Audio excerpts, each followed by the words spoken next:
کہ میرے آقا میں 17 برس سے مدینے میں ہوں، فرما دیجئے میری موت کب آئے گی؟ پیغمبر صلی اللہ علیہ وسلم نے مسکرا کر آسمان کی طرف دیکھا اور ہاتھ کی 5 انگلیاں اٹھا دی۔ امام مالک رحمۃ اللہ علیہ حیران ہوئے کہ 5 سے آخر 5 مہینے یا 5 دن یا 5 ہفتے مراد ہیں۔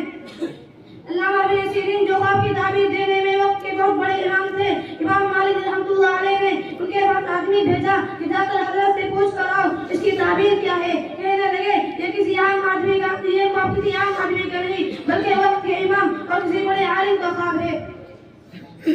اس آدمی سے پوچھا ذرا یہ بتاؤ یہ خواب کس نے دیکھا ہے؟